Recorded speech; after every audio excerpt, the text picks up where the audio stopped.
네, 안녕하십니까. 성형 알려주는 남자 오치안 성형외과의 이용석 원장입니다. 저희 병원은 양성종양, 피부에 만져지는 덩어리나 혹을 치료하기 위해서 많이 와주시는데요. 그 중에서도 염증이 반복되는 만성 염증 조직이나 염증 유가종 조직 등은 다른 병원에서 좀 치료가 어려워서 저한테 특히 많이 찾아와 주십니다. 하지만 이런 반복되는 염증이나 아니면 염증 후에 딱딱해진 몽우리가 있을 때 수술 받으러 오시면 제가 모두 치료할 수 있냐? 그런 건 아니고요. 그 중에서도 수술이 필요한 분들만 수술을 해드릴 수 있고, 그 중에서도 수술이 불가능한 분들 아니면 수술이 필요 없는 분들도 있습니다. 그래서 이 분들을 이렇게 어떻게 구별할 수 있는지에 대해서 말씀을 드리려고 하는데요.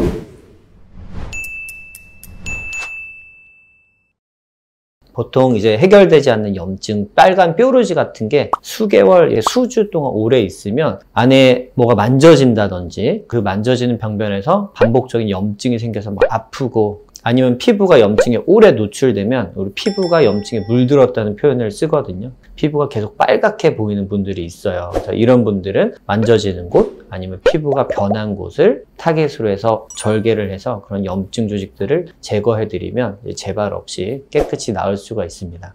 근데 가끔 오시는 분들 중에서는 이렇게 말씀하세요. 여기 어디가 계속 부어요. 어디가 아파요. 근데 지금은 괜찮아요. 라고 저한테 말씀하시는 분이 있거든요. 그럼 이런 분들은 어디를 째고 들어가는지 제가 알 수가 없어요. 만져지는 게 있거나 아니면 피부가 손상된 부분이 보이거나 이렇게 해야 제가 타겟을 해서 째고 들어가는 건데, 현재 만져지지도 않고 보이지도 않는 부분은 수술을 할 수가 없습니다. 초음파로 찾아보면 되지 않나요? 라고 하시는데, 만져지지 않은 병변은 대부분 초음파로도 보이지 않습니다.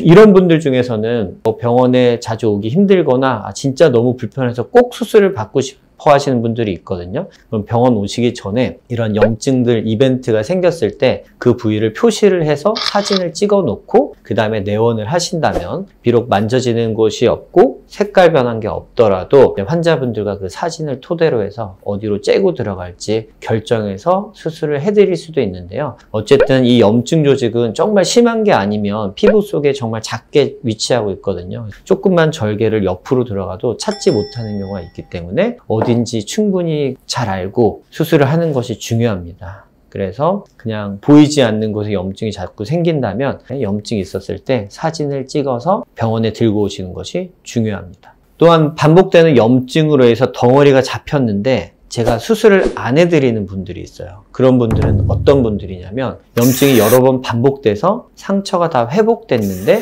그 부분이 흉터로 된 분들입니다. 특정 부위가 염증이 여러 번 생겼다고 말씀을 하세요. 그리고 거기를 실제로 만져보면 딱딱하게 몽우리가 잡히거든요. 근데 만약에 이 딱딱한 몽우리가 계속 염증 조직 혹은 염증 유가종 조직이 있다면 그 부위에 반복해서 염증이 생깁니다. 근데 이런 분들은 한 1년 전까지는 염증이 생기다가 지금은 몽우리만 만져지는데 크기 변화도 없고 아프지도 않아요. 아니면 그냥 딱딱하게만 만져져요 하고 여러 번 염증이 반복되면서 흉터 여러 개 보이거나 속에 만져지는 분들이 있어요. 근데 이런 분들은 실제로 염증 조직일 수도 있지만, 많은 분들이 이런 경우, 그러니까 크기 변화가 없고 염증이 반복되지 않는 그냥 덩어리가 만져지는 분들은 단순 흉터일 수도 있습니다. 그래서 이 흉터가 피부 겉으로 보여서 미용적으로 문제가 된다면 물론 그 흉터를 잘라내서 예쁘게 꼬매는 수술을 받으셔도 되는데, 가끔 피부 겉은 멀쩡한데 속으로 이렇게 잡혔을 때 흉살이나 덩어리가 만져지시는 분들도 있거든요. 그런 분들은 이 흉터를 제거하기 위해서는 어떻게 해야 되냐?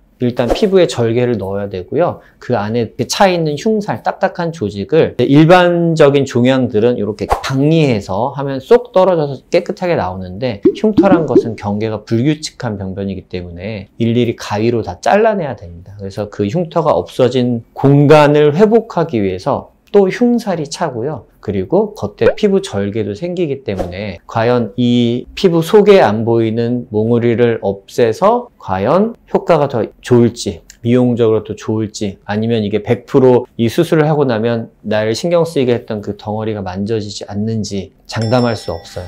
그래서 이렇게 염증이 옛날에 반복돼서 회복되면서 흉터가 남으신 분들은 수술할지 말지에 대해서 담당의와 정말 신중하게 상의해서 수술하시는 것이 중요합니다. 물론 가끔 이런 흉터에서 가끔 가려움증이나 통증 등을 유발하는 흉터 자체가 그런 증상을 일으키는 경우도 있거든요. 이럴 경우에도 치료에 대해서 상의를 하는데 주사 치료를 할지 아니면 절제술을 할지 환자분의 이런 살성이나 그런 것들을 토대로 해서 가장 적절한 치료를 선택하는 것이 중요합니다. 오늘은 반복된 염증이나 덩어리 등을 주소로 내원하였을 때 수술하기 어려운 케이스, 또 이런 분들을 어떻게 치료할지에 대해서 말씀드리는 시간을 가져봤는데요. 오늘 내용이 도움이 되셨다면 오치안TV 구독과 좋아요, 알람 설정 부탁드리겠습니다. 감사합니다.